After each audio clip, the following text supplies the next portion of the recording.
Andhra Pradesh intelligence మాజీ chief AB Venkateswararao గారు తన మీద జరిగినటువంటి కుట్రలు అంటే తన మీద కుట్రలు చేసి అక్రమ కేసులతో వేధించినటువంటి వాళ్ళ మీద ఇప్పుడు యాక్షన్ మొదలు పెట్టారండి. ఒకప్పుడు అధికార అండతో తనను టార్గెట్ చేసినటువంటి అధికారులకే ఇప్పుడు లీగల్ నోటీసులు ఇచ్చాడు, లీగల్ నోటీసులు పంపారు కూడా, వెళ్ళాయి. ఇది సాధారణ విషయం అయితే కాదండి. ఇది సిస్టంలో ఉన్న వాళ్ళకి షాక్ ఇచ్చేటటువంటి పరిణామం. తన మీద పెట్టినటువంటి కేసుల్లో హైకోర్టు క్లీన్ చిట్ ఇచ్చిన తర్వాత తనను ఇబ్బంది పెట్టినటువంటి అధికారులకు నోటీసులు జారీ చేశారు. తనపై పెట్టినటువంటి కేసులన్నీ కూడా కుట్రపూరితమైనటువంటివని, దానికి కారకులైనటువంటి వారిని వదిలిపెట్టే ప్రసక్తే లేదని అప్పట్లోనే స్పష్టం చేశారు. ఇప్పుడు చెప్పింది చేసి చూపిస్తున్నారు. అప్పుడు ఏ మాట అయితే చెప్పారో నేను వదలను అని, అది ఇప్పుడు చేసి చూపిస్తున్నారన్నమాట. క్యాట్ హైకోర్టు సుప్రీంకోర్టు వరకు పోరాడిన తరువాత ఆనాటి కేసులకు కారకులైనటువంటి వారందరికీ కూడా ఇప్పుడు నోటీసులు పంపించారు. తన మీద అక్రమ కేసులు బనాయించి వ్యక్తిగత ప్రతిష్టను దెబ్బతీసినందుకు ₹1 కోటి నష్టపరిహారం చెల్లించాలని డిమాండ్ చేశారు.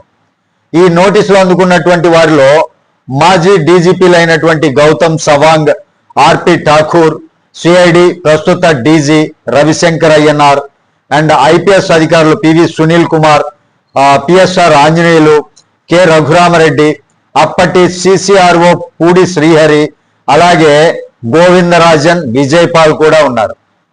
ఏబీవీ చెబుతున్నటువంటి దాని ప్రకారం తాను 2015లో ఇంటెలిజెన్స్ చీఫ్ గా బాధ్యతలు చేపట్టానని, తన పదవీ కాలంలో చిత్తశుద్ధితో పనిచేశానని తెలిపారు. రాష్ట్రంలో ఉగ్రవాద వ్యతిరేక చర్యలు, శాంతి భద్రతల పరిరక్షణ కోసం అత్యాధునిక నిఘా పరికరాల కొనుగోలు వ్యవహారంలో తనను ఇరికించడానికి 2018లోనే కుట్ర మొదలైందని నోటీసుల్లో పేర్కొన్నారు. ఇక్కడే అసలు ట్విస్ట్ ఉందండి. చాలా మంది ఏబీవీపై వేధింపులు జగన్ హయాంలో మొదలయ్యాయని అనుకున్నారు. కానీ ఆయన వాదన ప్రకారం దానికి బీజం మాత్రం 2018లోనే పడింది. అంటే అప్పట్లో తెలుగుదేశం ప్రభుత్వం అధికారంలో ఉన్నటువంటి సమయం. ఆ సమయంలోనే భవిష్యత్తులో కేసులు పెట్టేందుకు ప్రణాళిక జరిగిందా లేక అధికార పోటీనా అన్నటువంటి చర్చ ఇప్పుడు మొదలైందండి.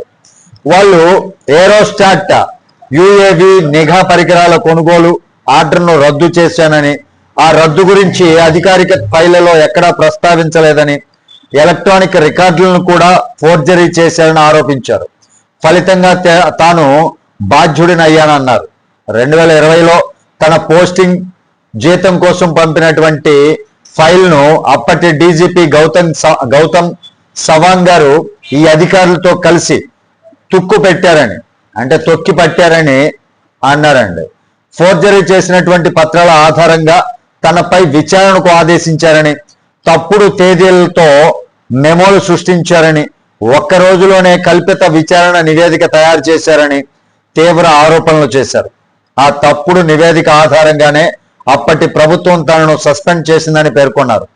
సస్పెన్షన్ తర్వాత కేసును ఏసీబీకి అప్పగించారని, తన నివాసాల్లో కక్షపూరిత సోదాలు జరిగాయని, అవినీతి నిరోధక చట్టం ఐపీసీ సెక్షన్ల కింద కేసులు పెట్టారని తెలిపారు. దర్యాప్తు కూడా పక్షపాతంగా జరిగిందని, సాక్షులను బెదిరించి తప్పుడు సాక్ష్యాలను సేకరించేటటువంటి ప్రయత్నం చేశారని ఏబి వెంకటేశ్వరరావు గారు అన్నారండి. ఇక అప్పటి సిపిఆర్ఓ పూడి శ్రీహరి వాట్సాప్ గ్రూపుల్లో తనపై అసభ్యకరమైనటువంటి తప్పుడు సమాచారాన్ని స్ప్రెడ్ చేశారని ఆరోపించారు. ఈ వేధింపులన్నిటికీ కూడా వ్యతిరేకంగా తాను క్యాట్ హైకోర్టు సుప్రీంకోర్టు వరకు వెళ్లాల్సి వచ్చిందని కూడా చెప్పారు. చివరకు 2025 మే 7న హైకోర్టు తన మీద ఉన్నటువంటి కేసులన్నింటినీ కొట్టేసిందని, ఛార్జ్ షీట్లలో ఎలాంటి ఆధారాలు లేవని, ఇజ్రాయెల్ కంపెనీ నుంచి అక్రమ చెల్లింపులు జరగలేదని తేలిందని పేర్కొన్నారు. ఇప్పుడు అసలు ప్రశ్న ఏంటంటే, ఈ నోటీసులు కేవలం వ్యక్తిగత ప్రతీకారమా లేక అధికార దుర్వినియోగానికి ఒక రకమైనటువంటి హెచ్చరిక జారీ చేసినట్ల? ఎందుకంటే అప్పట్లో రాజకీయ అండతో రెచ్చిపోయి కేసులు పెట్టి అధికారాన్ని ఆయుధంలో వాడినటువంటి అధికారులకు ఇది గట్టి సందేశంగా మారొచ్చు.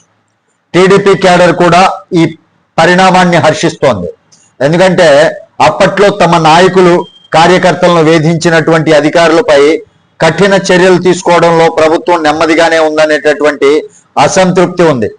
అలాంటి సమయంలో ఏబీవీ నోటీసులు ఇవ్వడం, లోకేష్ రెడ్ బుక్ లో ఉండాల్సినటువంటి కొందరు పేర్లు ఇప్పుడు చట్టపరంగా చిక్కుల్లో పడేలా చేస్తుందనేటటువంటి చర్చ నడుస్తోంది.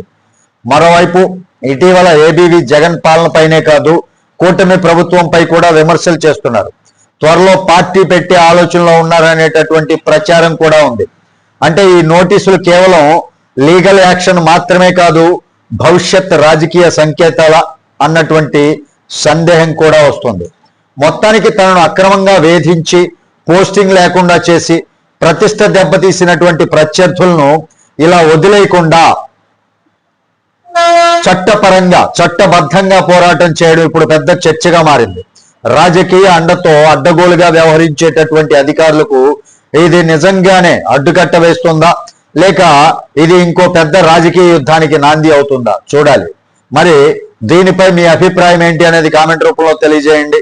వీడియో నచ్చితే ఖచ్చితంగా లైక్ చేయండి, ఛానల్కి సబ్స్క్రైబ్ చేయండి.